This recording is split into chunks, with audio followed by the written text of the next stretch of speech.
बच्चों, कैसे हो आप सब। आशा करती हूँ आप सब बहुत अच्छे होंगे और मैं भी बहुत अच्छी हूँ।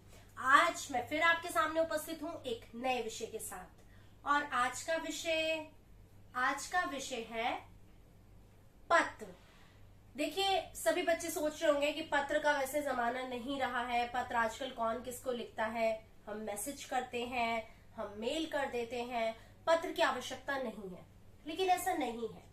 संचार के बहुत सारे माध्यम हो गए हैं, लेकिन पत्र जो अपनी महत्वपूर्णता रखते थे वो आज भी रखते हैं।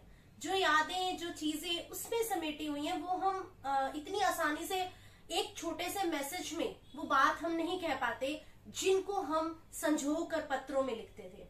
कभी पुराने पत्र उठा के देखिएगा या जिसने लिखे हो उनसे पूछेगा कि पत्र में कितनी भावनाएं हम लिखते थे। चलिए, ये तो हो गई अनौपचारिक पत्र की बात। अभी मैं पत्र का प्रकार भी आपको बताऊंगी। जो हम अपने रिश्तेदारों को लिखते थे उनकी संख्या बहुत कम हो गई है। आजकल हम नहीं लिखते हैं। पत्र एक प्रकार से बस परीक्षा में देने का माध्यम रह गया है, अगर ये कहा जाए तो इसमें कोई दोहराए नहीं है। लेकिन एक जगह ऐसी है जहां पत्र चाहिए ही चाहिए, वो है कार्यालय पत्र। आप किसी भी ऑफिस में चले जाइए, कहीं भी चले जाइए, आप मेल भी डाल दीजिए, लेकिन उसके बाद भी वो कहते हैं कि हैंड रिटन, हाथ से लिखा हुआ पत्र, एप्लीकेशन, आवेदन पत्र आप दीजिए। तो इसीलिए पत्र जो है वो अपनी एक अलग ही महत्वपूर्णता रखते हैं। तो आज इसी विषय को लेकर मैं आपके सामने उपस्थित हूँ और आज हम पढ़ेंगे पत्र।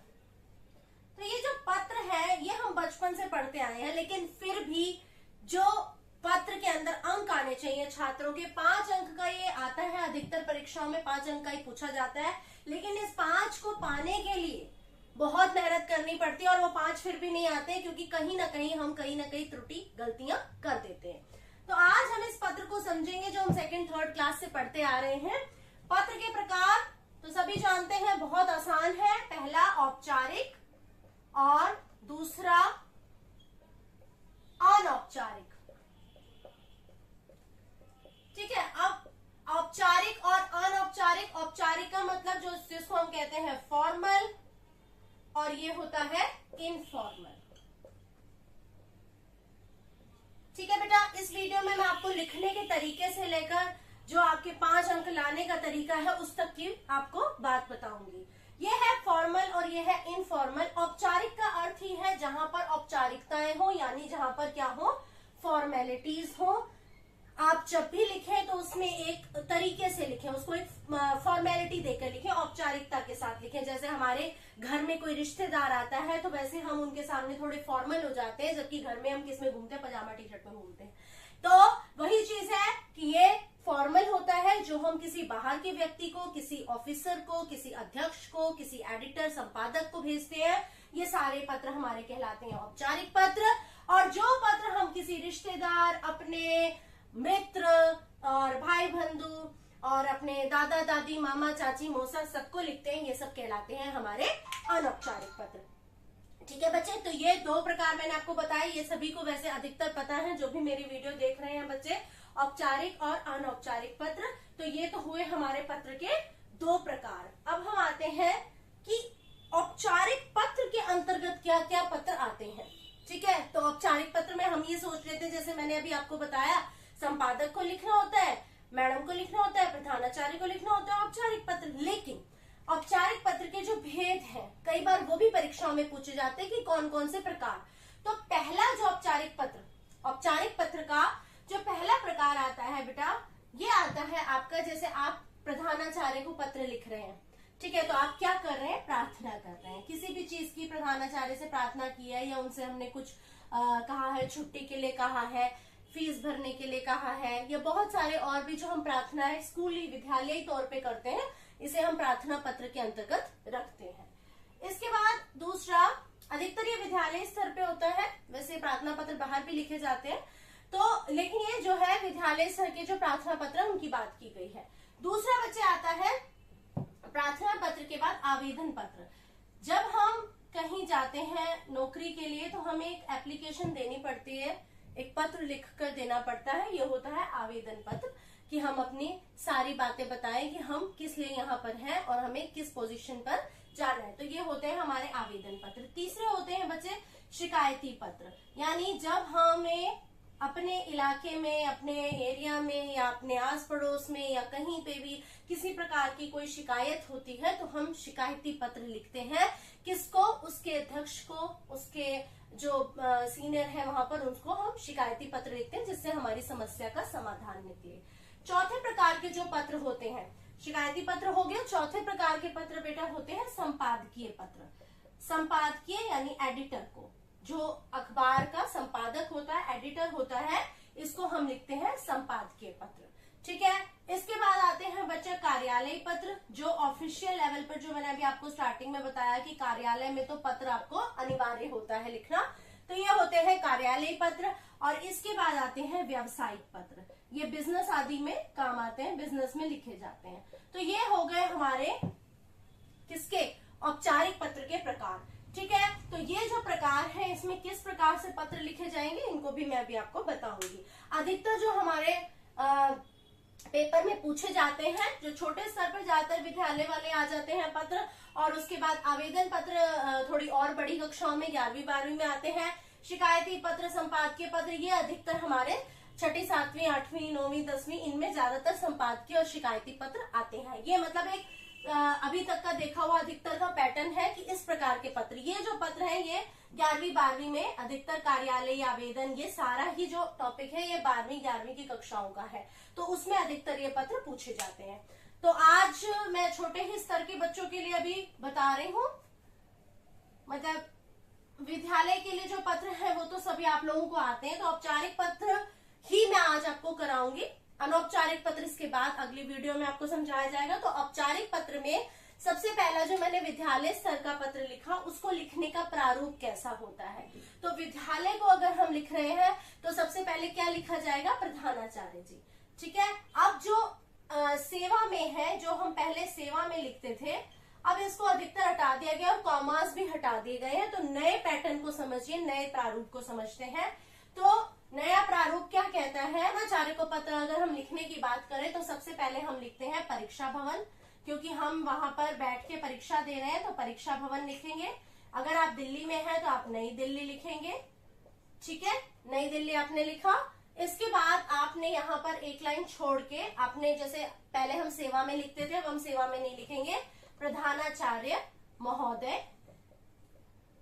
ठीक है बेटा, प्रधानाचार्य महोदय। यहाँ आप अपने जो विद्यालय का जो भी आपका नाम है उसका नाम देंगे। आपका जो विद्यालय है आप विद्यालय का नाम दें। इसके बाद फिर आप नई दिल्ली लिखेंगे, फिर आप पिन कोड लिखेंगे वहां का, जैसे जो भी आपका जो पिन कोड होगा वो आप लिखेंगे। ठीक है।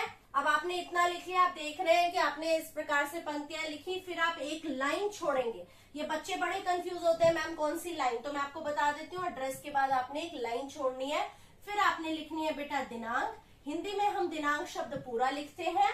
दिनांक लिखने के बाद दिनांक किस प्रकार लिखी जाती है, क्योंकि इसके भी अंक कटते हैं बच्चे ना, ऐसे दिनांक लिखते हैं। जैसे आज की दिनांक अगर 1 है, 1 अगस्त, तो बच्चे ऐसे लिखते हैं। तो ये दिनांक के अंक कटेंगे आपके। आपको दिनांक कैसे लिखनी है?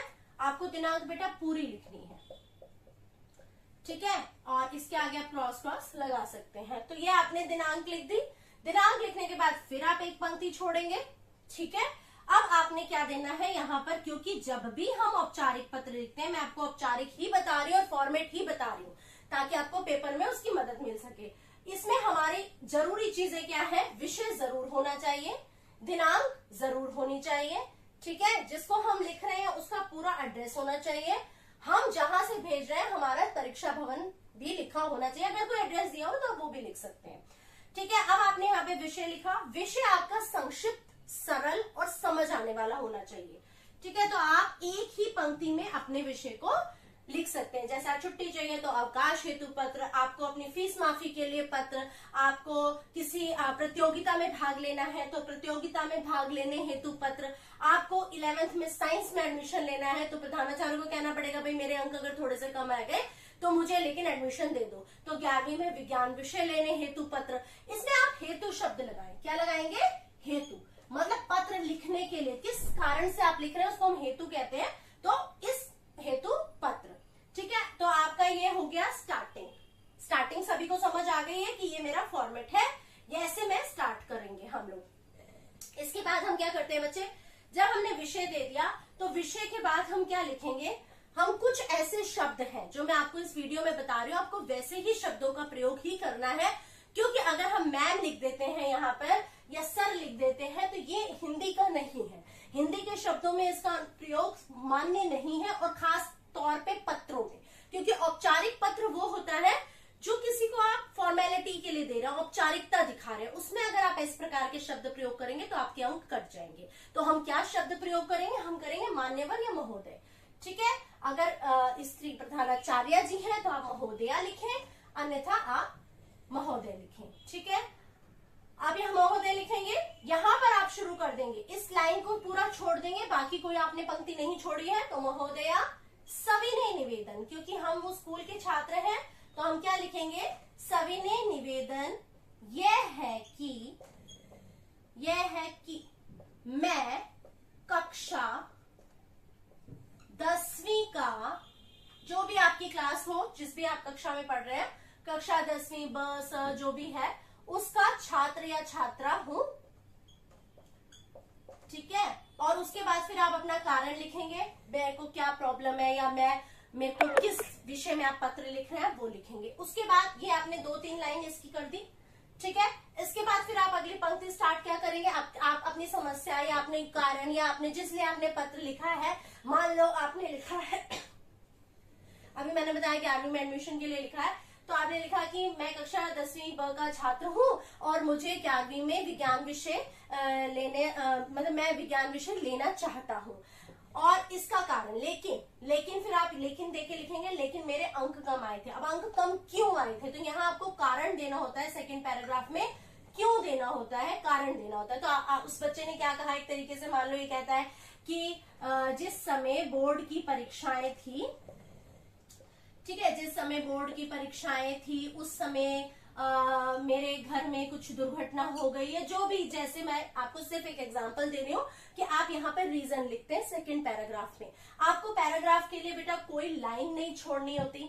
ठीक है, आपको कोई ऐसा नहीं है कि आप स्पेशली उसके लिए अलग पैराग्राफ यहां से शुरू करें, नहीं, आपको उसके नीचे ही कंटिन्यूशन में स्टार्ट करना होता है। बस आप थोड़ा सा, जैसे छात्र हूं यहाँ खत्म हो तो आप यहां से शुरू करते, अगर छात्र हूं यहाँ खत्म होता तो भी आप यहीं से शुरू करते, तो वो आपका ऑटोमेटिकली ही ऐसा हो जाता है। जरूरी नहीं है कि उस पैराग्राफ को शो करने के लिए आप पूरी लाइन छोड़ें या आधी लाइन के बाद शुरुआत करें। कई बच्चे ऐसी गलतियां करते हैं, तो अपने अनुभव के आधार पर ही मैं आपको बता रही हूँ। तो यहाँ पर हमने कारण लिखा, इसके बाद अब हम उनसे क्या उम्मीद करते हैं, तो आप क्या बोलेंगे, अपनी प्रधानाचार्य जी को लिख रहे हैं तो आप बड़े ही विनम्र भाव से लिखेंगे, निवेदन है या मान्यवर या महोदया, मान्यवर निवेदन है कि आप मेरी इस समस्या को समझेंगी या समझेंगे। ठीक है, और समस्या को समझेंगे के बाद फिर आप क्या करेंगे, समस्या को समझेंगे और मैं आशा करता हूं या करती हूं। इसके बाद फिर आपकी कौन सी लाइन आएगी कि मैं आशा करता हूं। ठीक है, तो यहां से फिर हमारी लाइन शुरू हो जाती है, आशा करता हूं कि हमारा वही टॉपिक, जिस टॉपिक से हमने अपना पत्र शुरू किया था, जो हमारा विषय था, वो हम देंगे, और लास्ट में हम क्या लिखेंगे, धन्यवाद। अच्छा, अब इसमें धन्यवाद के बाद अगर आप प्रधानाचार्य जी को लिख रहे हैं तो आप क्या लिखेंगे, धन्यवाद के बाद क्या लिखेंगे, भाई हम उनके क्या है, ओबीडियंट है, हम उनके क्या है, आज्ञाकारी हैं। अब यहाँ पर अगर आपको 10वीं का छात्र बोला गया या किसी भी कक्षा का, अगर आपको नाम नहीं दिया गया परीक्षा में, तो आप सिर्फ कौन सा नाम लिखेंगे, क ख ग, और आप यहाँ पर 10वीं ब लिख सकते हैं क्योंकि आपको अपनी कक्षा दिखानी है। ठीक है, तो आपका पत्र का ये पूरा प्रारूप विद लाइंस मैंने आपको बताया, पंक्तियों के साथ बताया, जिससे आपके अंक ना कटें। अब ये तो हुआ प्रधानाचार्य के लिए। अब हम सबसे अधिक जो परीक्षाओं में अभी तक पूछे जाने वाले पत्रों की अगर मैं संख्या करूं कि सबसे ज्यादा जो पत्र पूछे जाते हैं वो कौन से होते हैं, तो बेटा वो होते हैं संपादक को पत्र। किसको आते हैं, संपादक को। ठीक है, ये जो हमारे न्यूज़पेपर के एडिटर्स होते हैं इनको पत्र आते हैं। ठीक है, संपादक को पत्र। अधिकतर संपादक को पत्र जो होते हैं बच्चे वो शिकायती पत्र ही होते हैं, शिकायत वाले होते हैं। वैसे कई अलग अलग तरीके के भी होते हैं, लेकिन परीक्षाओं की दृष्टि से अगर मैं देखूं तो संपादक को पत्र जो है वो समस्याओं से, शिकायती पत्रों से संबंधित ज्यादा होते हैं। तो अभी जिसकी मैं बात कर रही हूँ वो है संपादक को पत्र। तो संपादक को पत्र लिखते समय सबसे पहली चीज कि आपके पत्र के अंदर कोई गलती नहीं होनी चाहिए, यानी वर्तनीय अशुद्धि, स्पेलिंग मिस्टेक नहीं होनी चाहिए। कटिंग जो कर देते हैं बच्चे वो नहीं होना चाहिए। तो बहुत ही अच्छे से जो मैं पत्र अभी आपको समझा रही हूँ आप अच्छे से समझे और इसके शब्दों पर ध्यान दें, क्योंकि जब हम संपादक को पत्र लिखते हैं तो हमसे ये उम्मीद की जाती है कि हमारा वो पत्र ऐसा होना चाहिए जो सच में ही किसी संपादक को भेजा जा सके। वो पत्र ऐसा नहीं होना चाहिए कि परीक्षा में बच्चे ने दिया और वहीं पे खत्म। तो वो पत्र लिखने का तरीका है, उसको मैं आपको बताती हूँ। और दूसरी चीज, संपादक कभी भी आपके इलाके में आके सफाई नहीं करवाएगा। संपादक कभी भी आपकी पानी की पूर्ति पूरी नहीं करेगा, बिजली की आपूर्ति पूरी नहीं करेगा। तो संपादक को पत्र क्यों लिखा जाता है? उस पत्र को इसलिए लिखा जाता है ताकि लोग उसे पढ़ें और जागरूक हों। तो हमें अपने पत्र में कभी भी इस लाइन को नहीं लिखना चाहिए कि आशा करता हूं कि आप मेरी समस्या का हल करेंगे, या आशा करता हूं आप हमारे इलाके में सफाई कराएंगे। संपादक एडिटर आके थोड़ी सफाई कराएगा। तो इसी चीज को मैं अपने पत्र के माध्यम से आपको समझा रही हूँ और आशा करती हूँ कि आप ध्यान से सुन पा रहे होंगे। तो सबसे पहले वही, जैसे मैंने अभी प्रधानाचार्य को बताया था, पहले हमारा आएगा परीक्षा भवन। ठीक है, परीक्षा भवन आया। परीक्षा भवन के बाद आप लिखेंगे नई दिल्ली। यहाँ पे नई दिल्ली आपने लिखा। नई दिल्ली के बाद फिर आप एक पंक्ति छोड़ देंगे। यहाँ पर फिर आप किसको लिख रहे हैं भाई पत्र? संपादक महोदय। तो यहाँ पर आप लिखेंगे संपादक महोदय, क्योंकि अधिकतर क्या होता है हम इस चीज को ना सिर्फ परीक्षाओं के लिए प्रयोग करते हैं। हमारा पत्र तो कहीं हम भेजे तो यहीं से शुरू होगा, संपादक महोदय। संपादक महोदय, अब किसी न्यूज़पेपर का आपको नाम देना है तो मैंने मान लीजिए मैं नवभारत टाइम्स दे देती हूँ, नवभारत टाइम्स। अब ये जो इसका ऑफिस है ये बहादुर शाह जफर मार्ग पर है तो मैं वही लिखूंगी। वैसे आप ऐसा कोई कंपल्शन नहीं है, आप कुछ भी लिख सकते हैं। यहाँ पर एड्रेस के लिए कोई बाउंडेशन नहीं है, कोई ये नहीं है कि आप ये लिखेंगे तभी आपको अंक मिलेंगे।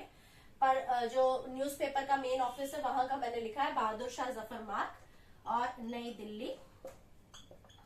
और आप पिन कोड चाहे तो इसी के आगे लिख दें, नहीं तो आप नीचे भी लिख सकते हैं। ठीक है, ये हमारा हो गया पूरा जो स्टार्टिंग है। इसके बाद हमने वही एक लाइन छोड़ी। इसके बाद हमने लिखा अपना दिनांक। बहुत ही आराम से शब्दों के अनुसार मैं आपको एक एक चीज समझा रही हूँ और उम्मीद करती हूँ कि आप समझ पा रहे हैं। इसके बाद मैंने 1 अगस्त लिखा और 2022। इसके बाद फिर मैंने अपनी एक पंक्ति को छोड़ दिया। तो ये आपने देखा कि शुरुआत कैसे हुई है। सभी बच्चे इसी प्रकार अगर करें तो बहुत अच्छे से आपको पूरे 5 अंक भी मिल सकते हैं। ऐसा नहीं है कि पत्र में आपको अंक नहीं मिलते। तो यहाँ मैंने ये दिखाया आपको कि पूरा पत्र की स्टार्टिंग कैसे हुई है, विषय तक हमारा आ गया, अब एड्रेस तक आ गया, दिनांक तक आ गया। दिनांक के बाद फिर हमारा आ जाता है, दिनांक के बाद अगली लाइन जो आएगी ये आएगी आपकी विषय।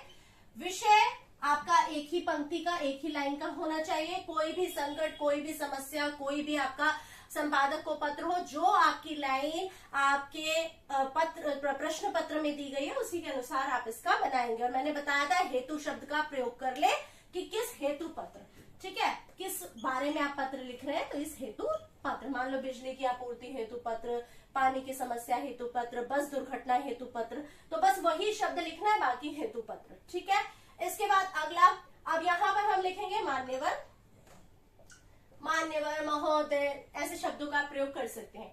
मान्यवर, अब यहाँ पर हम ना थोड़ा सा फर्क कर देंगे। हम सविनय निवेदन नहीं लिखेंगे, हम थोड़ा सा उसको अलग भाषा में लिखेंगे। कैसे लिखेंगे?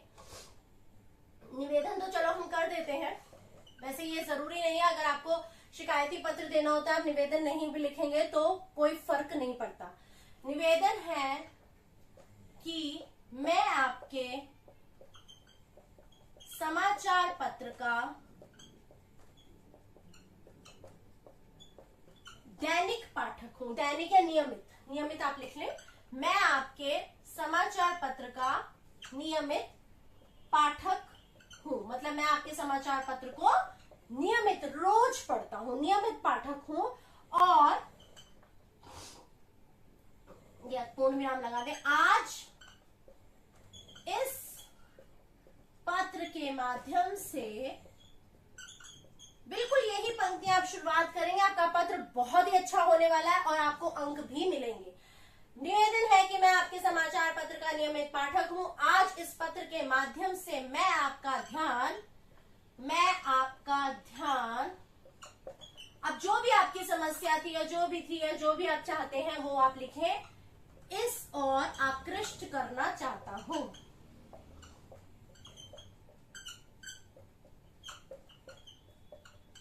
ठीक है, आपने स्टार्टिंग ये कर दी, नियमित पाठक और इस पत्र के माध्यम से मैं आपका ध्यान इस ओर आकृष्ट करना चाहता हूं। इसमें आपका भी लिख सकते हैं, इसमें प्रशासन का भी लिख सकते हैं, सरकार का भी लिख सकते हैं, अगर आपका पत्र उसके अनुसार है तो। मैं सिर्फ आपको एक थोड़ा सा फॉर्मेट बता रही हूँ, बेसिक फॉर्मेट यही होगा, तो आपके अंक मिल जाएंगे। इसके बाद चाहता हूँ, अब क्या हुआ भाई, आकृष्ट करना चाहता हूँ, उसने अपने ध्यान की भी बात लिख दी, तो कंप्लीट आपकी 3 से 4 लाइन, 3 लाइन 4 लाइन इसमें हो जाएंगी। ज्यादा लंबा पत्र नहीं लिखना होता है, क्योंकि इतना 2-2 पेज के जो पत्र लिख देते हैं 1.5 पेज के, उसका कोई फायदा नहीं। अगर आप बुक का देखेंगे और बुक का उतारने लगेंगे तो आपके 2 पेज भर जाएंगे। तो और ठीक है, बहुत अच्छे लिखे होते हैं, लेकिन उतना ना तो हमें समय दिया जाता है परीक्षाओं में, ना ही हम उतने शब्दों को ध्यान रख पाते, इतने कठिन शब्दों को। तो बहुत ही आसान तरीके से मैंने आपको समझाने की चेष्टा की है। तो यहाँ हमने लिखा ध्यान इस ओर आकृष्ट करना चाहता हूँ।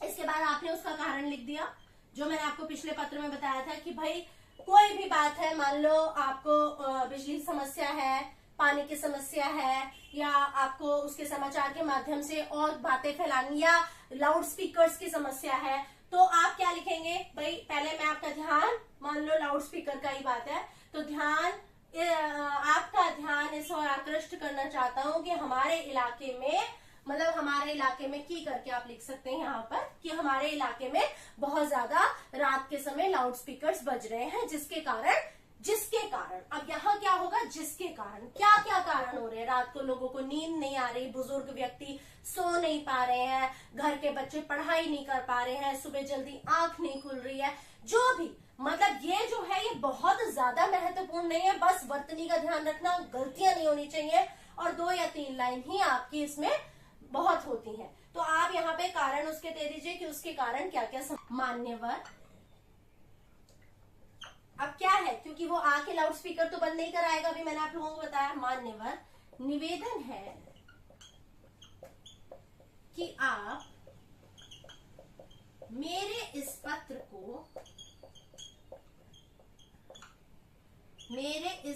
को अपने समाचार पत्र में स्थान दे। भाई वो स्थान देगा, छपेगा, तभी तो कुछ होगा ना।